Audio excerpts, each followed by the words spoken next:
Hi, my name is Nancy Heskin-Rackness, and I am the Director of Nonprofit Education for Strengthen ND. Today I'll be presenting New Presidents Training. And the purpose of this course is to provide you with the tools and tips to help you to understand your governance responsibilities and how to work effectively with your board and the executive director. Some of the basics that the board would expect from you is that you are elected by the board or the voting body of your nonprofit to provide leadership for governance. Your authority is derived from corporate law, the articles of incorporation, and your bylaws. And it's really good to know what is written in your bylaws, because your bylaws defines the structure of your board and how many meetings you need to have a year, how many people need to be on your board, and those need to be adhered to. You shouldn't be functioning without a full board. You're expected to preside at all of the meetings of the board and the executive committee, and act as a liaison between the board and the executive director. That means people come to board members, they need to forward the information to you, and you work with the executive director to resolve whatever. To ensure that the board's directives and resolutions are carried out, and to receive a current board orientation binder and go over it with the executive director to become familiar with all of the contents and make sure the contents are current. You are responsible to provide one-on-one orientation to onboard individuals appointed by the board to fulfill unexpired terms. And just a side note, make sure that people that you bring on the board, you follow protocol and make sure that they are screened and interviewed and appropriate to be on your board, and they're filling needs or vacancies that need certain skills and talent and gifts before you get them on your board. Just make sure you follow protocol so you have the team that you need to get things done. Governance responsibilities of a nonprofit board are laid out for us as having the privilege of being a nonprofit.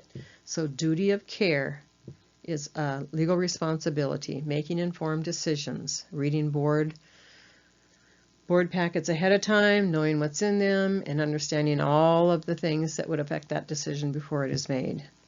Duty of loyalty, supporting the board decisions, not going out and saying, I didn't agree with that, or I'm not happy. That is a communication that happens between you, your board members, and yourself. And that is an expectation that needs to be clearly understood by the board chair, and so that the rest of the board members can follow. And obedience, following the law to protect the status of the nonprofit. So fulfilling corporate responsibilities is really important. There's different reports that need to be done on time for the state and federal, if there's county and city and things like that. Those things need to be all done on time. But the most important is a 990. Above all else, ensure that there is proof of filing of the 990 each year, because there have been times when nonprofit boards have been spoofed by somebody saying that they had filed that 990, and for 3 years that 990 was not filed, and then they got notice from the IRS that their nonprofit was dissolved, and then you got to start all over. There's no retroactive filing of a 990 for a nonprofit. Governance is making policy. Governance is strategic planning, developing a fund development plan and committing to it. Fiduciary oversight responsibilities of what's going on, having internal controls and risk management. Understanding the status of the board, leadership goals, and end-of-year reporting accomplishments is something that the president should have a really good handle on, because that is something that is required to report back to the board. Oversight of management, communications, and managing conflict is governance responsibility. And interaction with the community is responsibility of the board. And providing an annual report of accomplishments is also very important, because that report is the face of your organization, and that report is what is used to ask for funding and it needs to be something that is put together in partnership with the executive director for operations and the president of the board. The board chair and executive director ideally work together to provide leadership to the nonprofit for each to successfully carry out their responsibilities. The board chair, again, is responsible for policy and leadership, and the executive director is responsible for all decisions concerning operations. That means staff structures can change, whatever she needs to move around or he needs to move around to make things happen. That is something that the executive can do.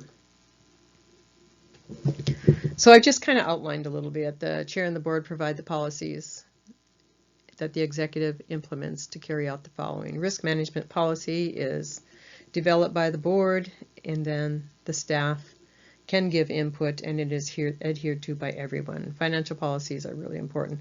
Policies cannot be broken. They have to be followed by everyone.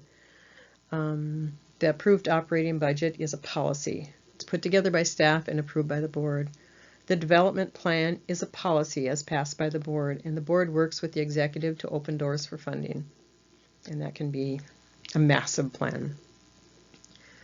Communications, one point that I want to make is a written process to resolve conflict should be followed to protect the executive director from interference that may keep him or her from doing their job. And also, there's going to be conflict on the board too. We'll talk a little bit about that later. Programs. The board may set policies for the year. They may set priorities for the year with input from operations, or they may set priorities for the year after they've heard the executive director's administrative guidelines and list of challenges and accomplishments, the report from the president on the past year, and then an updated list of the annual operating plan. So the board may look at all of that and set priorities for the coming year. And then there's the human resource policies. So the board orientation binder has basic documents, 501c3 letter, articles of incorporation, bylaws, tax documents, most current 990, and the IRS and the date filed. Current operating budget, administrative guidelines that I was just talking about, written in partnership with the president and the executive director. So that's a narrative of what's going on in the organization. And it's the view of the executive, and then there's also a section on governance. A really good thing to have is an organizational chart with governance on one side and operations on the other. And I have traditionally put fund development in the middle. And that could be annual giving, that could be all kinds of things, activities, different things, and who's responsible. Current list of board members, contact information, committee members, times that they meet, things like that. Strategic plan, annual plan of work, staff list, roles and responsibilities that they have. You want your board members to totally understand your organization. The current operating budget, probably last year's budget would be good to have in there, and projected budgets for maybe the next 3 years with footnotes included. And that would be pointing out trends. 2-year calendar with board activities, including committees and standing meetings. If you want somebody to serve on your board, and if you want your president to be successful, you're going to want to have those things in place. And they could be updated every year before your annual meeting, but those 2-year calendars with all the dates really needs to be solid and in place so that people can fit you into their schedule, or they can fit their schedule around your organization once they make a commitment to serve. A crisis communication plan with emergency contacts and written statements should be updated every year as well. People change, staff people leave, come and go, so do board members. So it should be clear, and everybody should know it. Everybody should understand what's in it, and everybody should know who to call if something happens. If you're a large organization and people are all over the place doing events, you want to make sure everybody knows who to call and that they have that information. If they can't get a hold of person one, they get a hold of the next person, and then one person speaks for the organization. Board minutes from the previous year. And information about directors and officers insurance should be in the board orientation binder. Basic expectation that the president should convey about, to board members is that they read and understand the organization's bylaws. The bylaws are how the board works, and so that's really important, especially your executive committee. They really should go over them together once a year. See if they're doing everything they're supposed to be doing.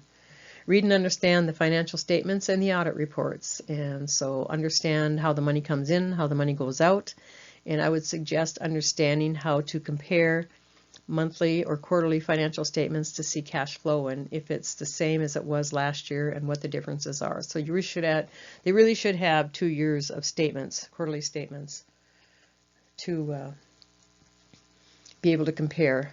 That's a fiduciary responsibility to make sure that they are informed and able to protect the organization in case there's some kind of something going on with the cash. I think that's really important that the board monitor that.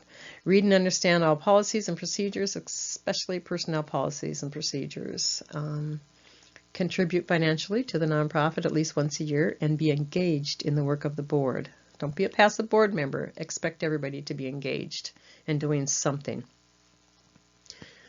Board members are expected to attend all regularly scheduled board meetings and make informed decisions. That means they read their board mailings ahead of time, take notes. They can call the president or the finance or whoever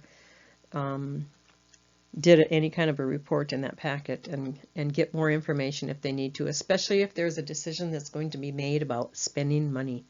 Make sure that board members understand who to go to ask questions, or make sure you take time to get everybody to speak up, go around the table or whatever, and get everybody to give their opinion on something that is really important that may make or break the organization. Assure that any of her or his dissenting votes on key decisions are noted in the minutes. And speak up if you have a conflict of interest in a pending board action. Before the meeting begins, excuse yourself from the discussion and have it noted in the minutes or in a signed statement that identifies your conflict, sign and date for file. So the executive director usually writes administrative guidelines once a year based on measurable objectives that the board has approved. It reports outcomes from the previous year, details challenges that transcribe during the year, highlights successful programs and activities, identifies challenges that the nonprofit will encounter in the coming year, and it provides guidance for staff and volunteers to meet the challenges in the coming year, which may require the following: change in job description, staff structure and assignments, change in priorities, possibly dropping unsuccessful activities, and identifying highest priorities for the coming year. Now, I used my administrative guidelines to fill out my annual performance review, and I handed it to the president along with my performance review, and then she went and filled out her opinions, and then we met, and then we officially signed the paperwork, and that was it. And she would highlight my accomplishments to the board. Now, if she was having problems and I was not doing my job, then things would go a little bit differently, but the same process would be following. The executive director is held accountable by the board, and the board of directors approves the upcoming organizational annual work plan. So for the next 12 months, that's approved by the board, and then the executive just goes ahead and implements it. The board reviews written progress reports from the executive director at each board meeting. The executive director provides highlights at the meetings. You don't read the report, but you give highlights. The president receives a written report of outcomes from the executive director that include annual performance objectives that were agreed upon, and that would be the performance evaluation of the ED. The president may ask for input from the executive committee, but normally the president just does the performance evaluation with the executive director because they work so closely together all year. The executive committee doesn't know everything that the president and the executive director are doing. The president identifies strengths and areas of challenge during the past year and adds this information to the executive director's written evaluation. It's usually digital so that information can be shared and integrated. And it's annual. Don't forget to do the annual evaluation of your executive director. That director works hard during the year, and he or she needs affirmation that they're doing a good job. Or if there's areas that they can improve upon and maybe take educational opportunities to improve upon, that needs to be so noted to keep that executive moving forward. Don't forget to do the annual evaluation. And when you do report to the board of directors, the annual evaluation should be in the 2-year calendar with the board. It should be on the agenda at a specific board meeting once a year, and only highlights of the evaluation should be given to the board. If there are problems, there's other ways of dealing with that. But the buck stops with the actual written evaluation. It doesn't need to be sitting on, doesn't need to be brought to the board of directors. The president works with the chair of finance to verify that funds are available for salary increases and verifies the start date and the amount of change in the salary in writing. And the president and the executive agree upon written performance objectives for the coming year. Usually the executive director creates the written document and asks for input before signing off with the president. And again, if there are areas that need to be improved upon that were identified in the actual performance eval, they're going to show up in the new goals and objectives for the coming year. So conflict happens. It always happens. When you're working with people, conflict happens. Conflict of interest on the board. Have a policy in place for board members to clearly understand how to report a potential conflict. Affidavits are easy to hand to a board member to sign and then excuse him or her from discussion. And what it does, it's the name, it's the subject matter, and you write out how you feel that you have a conflict in this pending action, and then you sign it and date it, and there is a statement on there that says that you were excused from discussion or any of the decision making. I've seen this before, and people leave the board meeting during the discussion. They come back.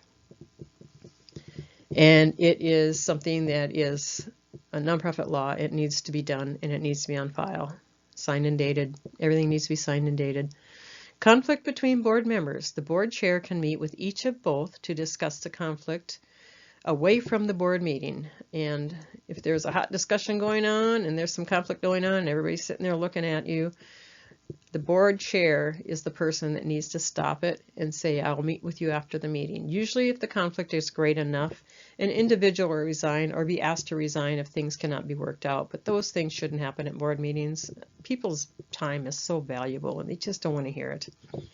Conflict between staff and the executive director. The board chair may hear about this from various sources.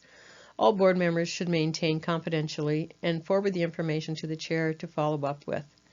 I've always lived by people just need to put it in writing and send it to the president.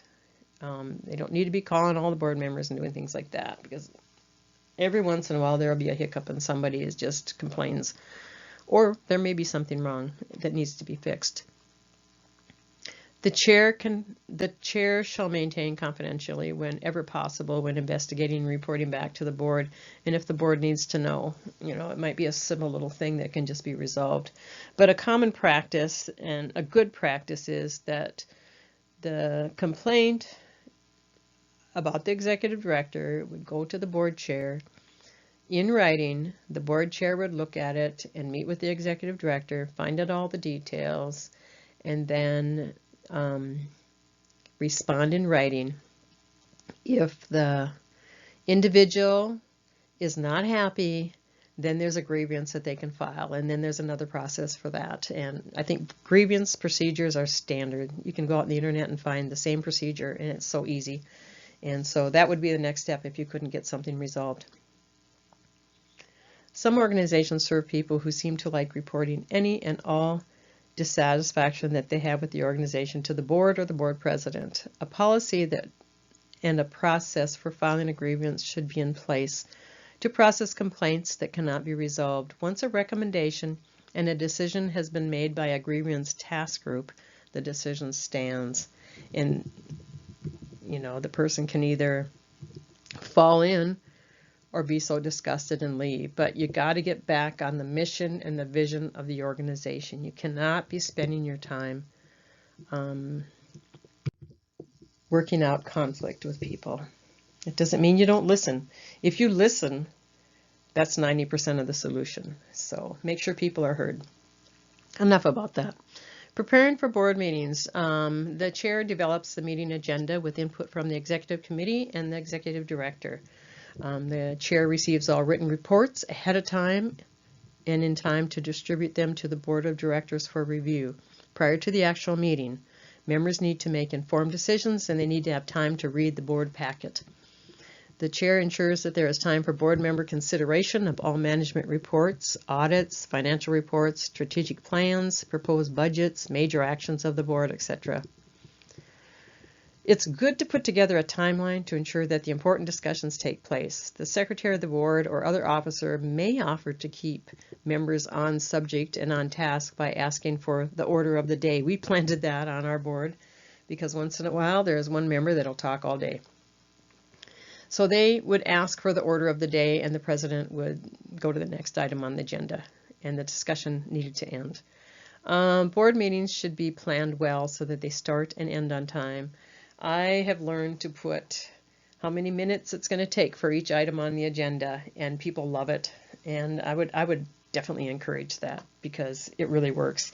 If you've got a lot of things to discuss on your agenda, sometimes your minutes and maybe some other reports can just be in a consent agenda at the top of your agenda, and everybody receives it ahead of time and they can go ahead and ask questions before the board meeting and get everything resolved, and then in one motion you would accept all of those items, and that gives you more time for working on other things during your board meetings or allocating more time for more discussion on certain things. You may choose to use a board action or resolution form for all resolutions and motions that the board takes action on in behalf of your nonprofit. We used that, and then it was so easy. It was so easy to do the audits with an outside auditor to make sure that everything had been approved by the board. We put a binder together, and those resolutions, the secretary just wrote them out, and she signed them. And the president signed and dated them, and they went in a binder by date.